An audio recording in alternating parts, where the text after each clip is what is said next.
Hello students, कैसे हैं? मैं समझता हूँ आपकी तैयारी ठीक चल रही है।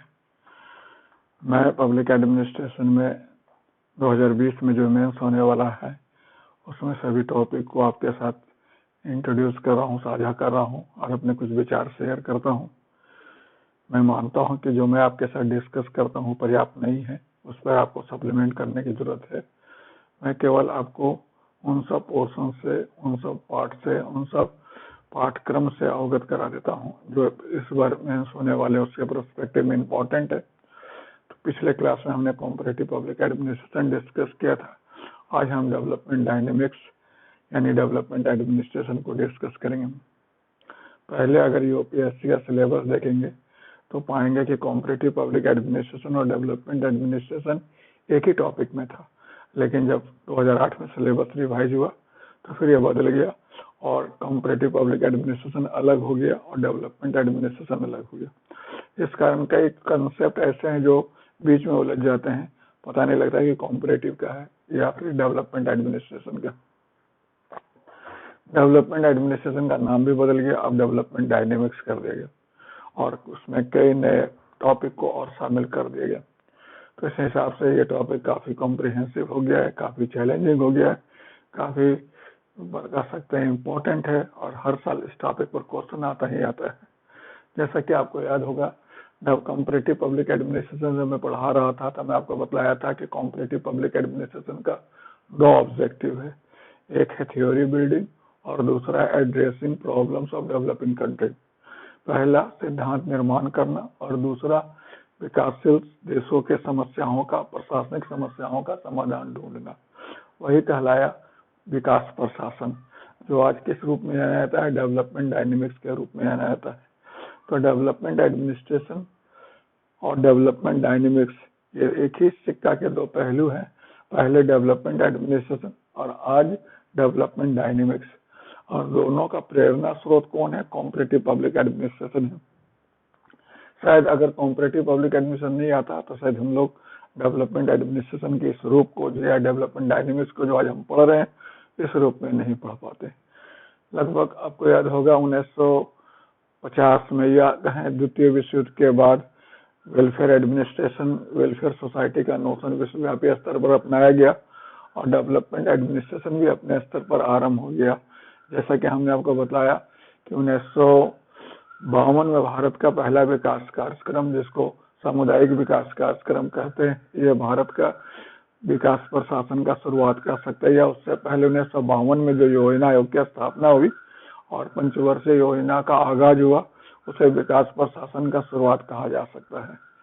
ऐसा ही प्रयास पूरे विश्व स्तर पर हुआ, खासतौर पर सभी एशियाई अफ्रीकी देशों में जो द्वितीय विश्व युद्ध के बाद स्वतंत्र हुए थे। लेकिन इन देशों में जब पश्चिमी देशों के प्रतिमान और तौर तरीकों को लागू किया गया तो जो वांछित परिणाम इन प्रतिमानों ने पश्चिमी देशों में दिया था, यहाँ नहीं दर्शा पाए। इसी का कारण पता लगाने के लिए मैं पिछले क्लास में आपको बताया था कि रिक्स की अध्यक्षता में कॉम्परेटिव एडमिनिस्ट्रेटिव ग्रुप बना और जो बहुत सारे अध्ययन करने के बाद जो अवधारणा प्रतिपादित किया उसी का नाम तुलनात्मक लोक प्रशासन हुआ। और तुलनात्मक लोक प्रशासन का वर्चुअली 2 उद्देश्य था। पहला, लोक प्रशासन को विज्ञान का दर्जा दिलाना, लोक प्रशासन में वैज्ञानिक आधार पर सिद्धांत निर्माण करना, और दूसरा तृतीय विश्व के देशों के प्रशासनिक समस्याओं का समाधान ढूंढना, विकासशील देशों के प्रशासनिक समस्याओं के समाधान ढूंढना। क्लियर? और उसी संदर्भ में रिक्स ने संपार्श्वीय साल प्रतिमान विकसित किए और संपार्श्वीय साल प्रतिमान में कई विशेषताओं को चिन्हित किया जो असल में वर्चुअली विकासशील समाजों के प्रशासनिक समस्याओं, प्रशासनिक तंत्र का समस्याएं, विजातीयता, औपचारिकता, अतिराव, भाई भतीजावाद, बहुमूल्यवाद, बहुसंप्रदायवाद, मूल अनिर्णयता, सत्ता बनाम नियंत्रण, ये सब विकासशील समाजों के या विकासशील देशों के प्रशासनिक तंत्र की समस्याएं थे। उसी के बारे में आगाज किया, उसी के बारे में आगाह किया और उसी से निपटने का तौर तरीका इस दिशा में आगे बढ़ा। जैसा कि आप जानते हो कि डेवलपमेंट एडमिनिस्ट्रेशन, समझ रहे हैं, डेवलपमेंट एडमिनिस्ट्रेशन 1950 के दशक में विकसित हुआ और डेवलपमेंट डायनेमिक्स उसी का नया रूप 1990 के दशक में डेवलप हुआ। मैंने एक छोटा सा टेबल बनाने की कोशिश किया और समझाने की कोशिश किया कि दोनों में वर्चुअली क्या अंतर हो सकता है। ये थोड़ा नैरो पर्सपेक्टिव हो गया, थोड़ा ब्रॉडर पर्सपेक्टिव हो गया। ये पहले आया था, ये बाद में आया था। यह स्टेट कंट्रोल, यह स्टेट राज्य के नियंत्रणाधीन विकास को करता है। ये स्टेट स्पॉन्सर्ड है, इसमें राज्य भूमिका निभाता है, प्रायोजित करता है, और भी बहुत स्टेक होल्डर इसमें आ जाते हैं। इसमें नौकरशाही के नेतृत्व में विकास को देखा गया है। इसमें संस्थागत बहुलवाद पर बल दिया गया। संस्थागत बहुलवाद का मतलब क्या हुआ? ये ब्यूरोक्रेटिक एडमिनिस्ट्रेशन या डेमोक्रेटिक एडमिनिस्ट्रेशन है। इसमें नौकरशाही केंद्रीय भूमिका निभाता है। इसमें नौकरशाही, बाजार तंत्र, सब समाज, समग्र अंतर्राष्ट्रीय संगठन सबको भूमिका दिया गया है। इसमें विकास का टॉप डाउन अप्रोच अपनाया गया है। इसमें विकास का बॉटम अप अप्रोच अपनाया गया है। इसमें विकास के लिए सिंगुलर अप्रोच को बल दिया गया है। जैसे भारत के विकास के लिए एक पंचवर्षीय योजना जो पूरे भारत पे लागू होगा। इसमें विकास के बहुल उपागम पर बल दिया गया है कि अर्थात छत्तीसगढ़ का विकास का मॉडल अलग हो, गुजरात के विकास का मॉडल अलग हो, बिहार के विकास का मॉडल अलग हो। इसमें एग्रीकल्चर और इंडस्ट्रियल डेवलपमेंट इत्यादि पर बल दिया जाता रहा, और इसमें इंक्लूसिव ग्रोथ, सस्टेनेबल डेवलपमेंट इत्यादि पर बल दिया जाता रहा। जैसा कि आपको मैंने बताया कि डेवलपमेंट डायनेमिक्स बड़ा कंसेप्ट है जो मान के चलता है कि डेवलपमेंट एक गतिशील अवधारणा है, स्थिर अवधारणा नहीं है, यह लगातार बदलते रहता है। जैसे आप देखते हुए विकास बहुत कंफ्यूजिंग टर्म है। विकास और वृद्धि, जैसे ग्रोथ और डेवलपमेंट, ये शब्द हम लोग अक्सर जो है इकोनॉमिक्स में इस्तेमाल करते हैं कि ग्रोथ और डेवलपमेंट में क्या फर्क हुआ। तो ग्रोथ थोड़ा नैरो पर्सपेक्टिव में इस्तेमाल होता है और डेवलपमेंट ब्रॉडर पर्सपेक्टिव में इस्तेमाल होता है। जब विकास बोलते हैं तो आमतौर पर आर्थिक विकास होता है, लेकिन नहीं, विकास का मतलब केवल आर्थिक विकास नहीं होता है। विकास का मतलब होता है सामाजिक अर्थतंत्र का क्रमबद्ध रूपांतरण, systematic transformation of social cultural system. समझ रहे हैं? मतलब प्रोग्रेसिव डेवलपमेंट हो, धीरे धीरे क्रमबद्ध रूपांतरण हो रहा हो, एक व्यवस्थित ढंग से चल रहा हो, उसी को हम क्या कहते हैं? विकास कहते हैं। विकास के बारे में रिक्स ने जो कंसेप्ट दिया था कि विकास वर्चुअली विकास का मतलब क्या होता है? Number of choices. जितना ज्यादा आपके पास अवसर रहेंगे उतना ज्यादा विकास माना जाता है, और ये डिपेंड करता है लेवल ऑफ डिफ्रैक्शन पर। डिफ्रैक्शन जितना ज्यादा होगा, चॉइस उतना ज्यादा होगा, विकास उतना ज्यादा होगा। और वर्चुअली निर्भर करेगा दो घटक पर, डिफरेंशिएशन और इंटीग्रेशन पर। डिफरेंशिएशन का मतलब विभेदीकरण और इंटीग्रेशन का मतलब एकीकरण। विभेदीकरण का मतलब हुआ नए तौर तरीकों का विकास करना, नए तौर तरीकों का इजाद करना, और इंटीग्रेशन का मतलब क्या हुआ? नए तौर तरीकों को अपनाना। समझ रहे हैं? बहुत सारे ऐसे विश्व के देश आप देखते हैं जहाँ तौर तरीके डेवलप तो हो पाए लेकिन उसको अपनाया नहीं गया, तो इसलिए वहां पर डेवलपमेंट स्कैंटी होता है। जैसे रिक्स ने जो शुरू में प्रतिमान डेवलप किया था, जैसे फ्यूल सोसाइटी नंबर 1, दूसरा prismatic society, number 3 diffracted society. किस आधार पर किया था? जो समाज पूरी तरह अनडिफरेंशिएटेड वो फ्यूज हो गया, जो सोसाइटी थोड़ा आधा अधूरा डिफरेंशिएटेड वो प्रिज्मेटिक हो गया, और जो फुली डिफरेंशिएटेड वो क्या हो गया? डिफ्रैक्टेड हो गया। फिर बाद में रिक्स ने अपने जो मॉडल था प्रिज्मेटिक सोसाइटी रिविजिटेड में इस प्रतिमान में थोड़ा तब्दीली किया, इंटीग्रेशन के डिफरेंशिएशन के साथ इंटीग्रेशन को भी शामिल किया गया, और फिर उसने विश्व को, देशों को या समाज को, संपार्श्विक समाज और डिफ्रैक्टेड समाज को 3 वर्गों में बांटा, ईओ, आर्थो, नियो। यानी वो समाज जो बिल्कुल डिफ्रैक्टेड नहीं हुआ ईओ हो गया, वह समाज जो अर्ध डिफ्रैक्टेड हुआ वह आर्थो हो गया, और जो पूरी तरह डिफ्रैक्टेड हो गया वो क्या हो गया? आपका नियो हो गया। तो इस प्रकार उसने यह वर्गीकरण किया। क्लियर है? There is no confusion. तो अभी आप देखते हो कि डेवलपमेंट डिपेंड करता दो चीज पर, डिफरेंशिएशन और इंटीग्रेशन पर। डिफरेंशिएशन डिपेंड करता है आपके साइंस एंड टेक्नोलॉजी के लेवल पर, कि साइंस एंड टेक्नोलॉजी लेवल जितना डेवलप होगा डिफरेंशिएशन उतना ज्यादा होगा। इंटीग्रेशन निर्भर करता है दो चीज पर, एडमिनिस्ट्रेशन पर और पीपल पर। प्रशासन कैसा है, प्रशासन कितना असर्टिव है, प्रशासन कितना पब्लिक सेंटर्ड है, प्रशासन कितना ओपन है उस पर। और दूसरा पब्लिक कैसी है, पब्लिक पढ़ी लिखी है, अवेयर है, एक्टिव है, एम्पावर है। तो यानी किसी भी देश का विकास वर्चुअली 3 चीज पर निर्भर करता है, level of science and technology, administration और people. Clear, there is no confusion. जैसा कि अभी आपको मैंने बताया कि डेवलपमेंट एडमिनिस्ट्रेशन रिस्क जो डेवलपमेंट एडमिनिस्ट्रेशन को आगे बढ़ाया है, उसमें डेवलपमेंट एडमिनिस्ट्रेशन के 2 डायमेंशन में विचार किया है, एडमिनिस्ट्रेशन ऑफ डेवलपमेंट और डेवलपमेंट ऑफ एडमिनिस्ट्रेशन।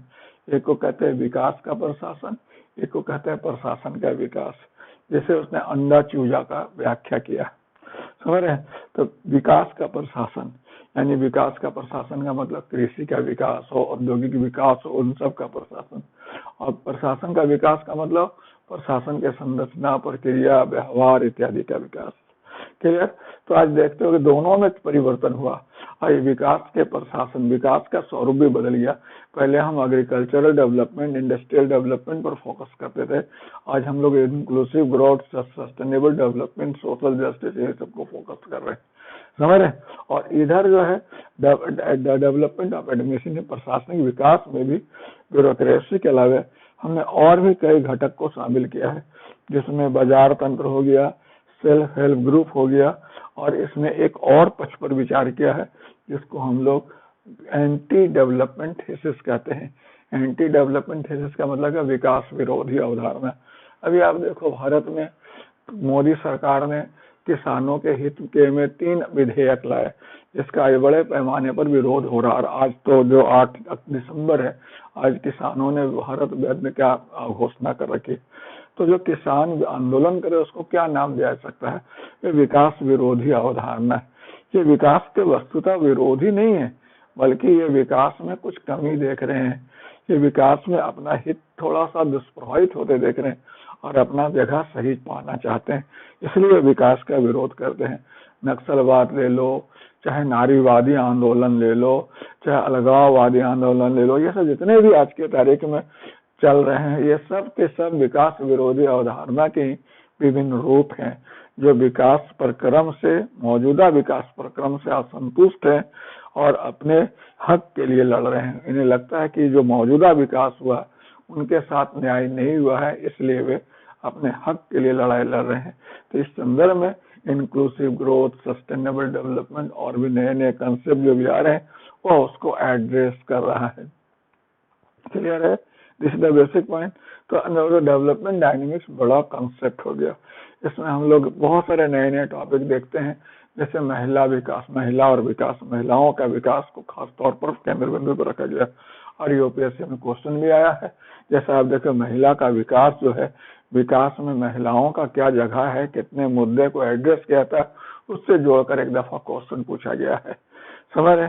फिर आप देखते होंगे विकास प्रशासन, विकास गतिकी पर 2019 में क्वेश्चन आया है कि विकास गतिकी तो बड़ा व्यापक अवधारणा है और डेवलपमेंट में बहुत सारे चीजों को एड्रेस करने की बात करता है, लेकिन व्यवहार में अब तक क्या होता रहा है, इस तरह का स्वरूप होता रहा है कि नौकरशाही के केंद्रीय नेतृत्व में, राज्य के नियंत्रण में विकास होता रहा, ऊपर से नीचे की तरफ थोपा गया विकास होता रहा, जिस कारण बड़े पैमाने पर विसंगति, बड़े पैमाने पर असहजता उत्पन्न हुई। और आज देख रहे हो कि जहाँ एक तरफ विकास का समर्थन हो रहा है, वहीं दूसरी तरफ विकास का विरोध भी हो रहा है। ये कोई भारत में अकेला मुद्दा नहीं है, विश्वव्यापी मुद्दा है, हर तरफ ऐसा देखने को मिल रहा है। शायद इसका एक बहुत बड़ा वजह है कि विकास प्रशासन का स्वरूप भी तुलनात्मक लोक प्रशासन का जैसा थोड़ा अभिजातवादी हुआ, पश्चिमी हुआ, समझ रहे, और ऊपर से नीचे की ओर जाता हुआ रहा, जिसमें जन भागीदारी का, स्थानिकता का थोड़ा अभाव है। इस कारण लोग इसका विरोध कर रहे हैं। तो आप इस टॉपिक को कुछ इस तरह से पढ़े, जो बहुत इंपॉर्टेंट टॉपिक है। एक टॉपिक होता है राज्य बनाम बाजार मुद्दा, कि राज्य और बाजार के बीच क्या रिलेशन है। हमारे राज्य और बाजार एक दूसरे का विकल्प नहीं है, बल्कि एक पूरक है। राज्य एक व्यवस्था प्रदान करता है, बाजार उसमें काम करता है। मैक्रो स्टेबिलिटी राज्य प्रदान करता है और बाजार उसमें माइक्रो एक्टिविटी संपन्न करता है, समझ रहे हैं। राज्य बाजार का सभी काम को संपन्न नहीं कर सकता और बाजार राज्य का जगह नहीं ले सकता। ये डिबेट बहुत पुराना है, इतना ही पुराना जितना अर्थशास्त्र पुराना है और एडम स्मिथ जहां तक ताल्लुकात रखते हैं, लेकिन सेकेंड वर्ल्ड वॉर के पहले भी आप ग्रेट डिप्रेशन में भी राज्य बनाम बाजार मुद्दा देखें, फिर द्वितीय विश्व युद्ध के बाद जो डेवलपमेंट एडमिनिस्ट्रेशन है वो विकास लोक कल्याणकारी राज्य में भी देखा गया और आज भी देख रहे हैं। यानी 90 के पहले, यानी 1929 के पहले, विश्व आर्थिक मंदी के पहले राज्य का भूमिका कम और बाजार की भूमिका ज्यादा थी। द्वितीय विश्व युद्ध के बाद बाजार की भूमिका कम और राज्य की भूमिका बढ़ गई। 90 के दशक में फिर राज्य की भूमिका कम और बाजार की भूमिका बढ़ गई। लेकिन यहाँ पर इस बात को सुनिश्चित करना है कि राज्य और बाजार दोनों एक दूसरे के पूरक है, ना कि विकल्प है, और दोनों के बीच सही तालमेल पर ही विकास पर क्रम निर्भर करता है। और यह कोई फिक्स नहीं है कि जो भारत में हुआ इंग्लैंड में होगा, अमेरिका, सब देश का अलग अलग इक्विलिब्रियम होगा। क्लियर है? और समय, और ये भारत में भी स्थिर नहीं रहेगा, वह समय और परिस्थिति के अनुसार बदलते रहेगा, जैसे जरूरत उस हिसाब से वो मैनेज होगा। क्लियर है? There is no confusion. Self help group एक नया मूवमेंट है जिसको आज के तारीख में हम लोग पढ़ते हैं। महिला सशक्तिकरण के साथ साथ देखते होंगे इसका शुरुआत भारत बांग्लादेश में देखने को मिला, फिर भारत में आंध्र प्रदेश में बड़े पैमाने पर देखा गया। और स्वयं सहायता समूह, महिलाओं का छोटा छोटा समूह होता है जो स्वयं सहायता की भावना से जुड़ते हैं और आज विकास का एक नया प्रतिमान प्रदान कर रहे हैं, विकल्प प्रदान कर रहे हैं और काफी सक्सेसफुल है। तो उसके बारे में देखना है कि वह कहाँ तक सक्सेसफुल है, क्या क्या इसके संभावनाएं हैं, इसके कारण क्या क्या तब्दीली आया है। सही मायने में देखा जाए तो स्वयं सहायता समूह के आगमन से आज क्रांतिकारी परिवर्तन नजर आता है। केवल आर्थिक पक्ष में विकास नहीं बल्कि समग्र पक्ष में विकास हुआ है, महिलाओं का सर्वांगीण विकास हुआ है और कह सकते हो जो हम कह सकते लैंगिक असमानता जो वर्षों से रहा उसको बहुत हद तक एड्रेस करने में, उसको रेक्टिफाई करने में सफल हुए हैं और हो रहे हैं। तो इस हिसाब से आपको देखना है। फिर अभी आपको देखना है कि विकास विरोधी अवधारणा जो आप यहाँ पर पढ़ते हो, कि विकास विरोधी अवधारणा को आप इस तरह से समझना है कि ये विकास में विसंगतियां के कारण है, विकास में कुछ संस्थागत और प्राविधिक परिसीमाओं के कारण है, जिस कारण ये सभी लोगों को शामिल नहीं कर पाया और उससे कुछ लोग उपेक्षित हो गए और वह विकास का विरोध कर रहे हैं, जो असल में विकास में सही जगह चाहते हैं और आपको विकास को रिडिफाइन करके उन्हें सही जगह प्रदान करने की आवश्यकता है। तो उसी चीज को यहाँ समझना चाहिए। टॉपिक बहुत इंपॉर्टेंट है। तो विकास गति की अवधारणा पर आप अलग से पढ़ो। विकास गतिकी कहते हैं किसको? विकास गतिकी, विकास गतिकी के विषय वस्तु क्या क्या है, क्या 9 प्रवृत्ति है, जैसे नारी देखते होगे पर्यावरण संरक्षण मुद्दा बनते जा रहा है, तो अब खाद्य सुरक्षा मुद्दा बनते जा रहा है, तो नारीवाद आंदोलन बढ़ता जा रहा है, तो इस चीज को आपको वर्कआउट कर, सशक्तिकरण मुद्दा बनते जा रहा है, तो इस सब चीज को आपको एड्रेस करना होगा। फिर आपको राज्य बनाम बाजार वाला मुद्दा, उसको भी ढंग से पढ़ ले ताकि समझ। विकास का जो खुद अपने आप में जो इलिसिव कंसेप्ट है, बहुत भ्रामक अवधारणा, व्यापक अवधारणा, ये भी कई दफा मतलब क्वेश्चन जैसे क्या विकास का मतलब क्या होता है। विकास का मतलब केवल आर्थिक विकास, सामाजिक विकास नहीं हुआ बल्कि मनोवैज्ञानिक विकास उसके दायरे में आ जाता है। अगर अल्टीमेट होगा कि वर्चुअली लोग कितने आत्मनिर्भर होते हैं, निर्णय लेने में सक्षम होते हैं, समर्थ होते हैं। और अर्थ जैसे आप देखते होंगे ना कि डेवलपमेंट का पैराक्रिस आर्गेरिस ने 7 स्टेजेस बतलाया था कि इमेच्योरिटी से मैच्योरिटी। तो ये 7 स्टेजेस से अगर आप बहुत से को अगर डायमेंशन में शामिल कर सको तो आप कह सकते ये डेवलपमेंट है, यहाँ से यहाँ पहुँचना। इन 7 या उससे और भी डायमेंशन जोड़कर हम विकास को परिभाषित कर सकते हैं। तो विकास एक रैली में बहुत सब्जेक्टिव अवधारणा है, व्यापक अवधारणा है, जो समय और परिस्थिति के अनुसार रीडिफिनेशन खोजता है। जैसे भारत में विकास का मतलब कुछ और होगा और अमेरिका में विकास का मतलब कुछ और होगा। 1950 में विकास का मतलब कुछ और था, 2020 में विकास का मतलब कुछ और। तो इस प्रकार विकास को आपको समय के अनुसार रीडिफाइन करने की आवश्यकता है। तो ये टॉपिक को बेहतर ढंग से करें तो विकास प्रशासन पर पुस्तक पढ़ें, उस पर पूछे गए प्रीवियस क्वेश्चंस को एड्रेस करें और क्वेश्चन लिखने की कोशिश करें। इसमें योजना, कुरुक्षेत्र इत्यादि से में आर्टिकल, प्लस आप देख सकते हो IIPA का जनरल, एडमिनिस्ट्रेटर का जनरल आर्टिकल्स वगैरह काफी हेल्प कर सकते हैं। तो आप इसको होलिस्टिक रूप में तैयार करो, अपडेट करो भारत में किसान आंदोलन और दूसरे देशों के उदाहरण से इसको सप्लीमेंट करो और बेहतर आंसर लिखने की कोशिश करो। ठीक है, अगर आपको मेरे विचार आपको लाभप्रद लगे होंगे तो कमेंट करेंगे, हमारे चैनल को सब्सक्राइब करेंगे। अगर आप किसी क्वेश्चन आंसर को लिखकर मुझसे मूल्यांकन करना चाहते तो आप मुझे पोस्ट कर सकते हैं। मैं समझता हूँ अभी आपके समय बहुत बहुमूल्य है। बेहतर ढंग से पढ़े, स्वस्थ रहे, सुरक्षित रहे और पूरी प्रतिबद्धता से अपने लक्ष्य प्राप्ति में लगे रहे। ओके, धन्यवाद, थैंक्स।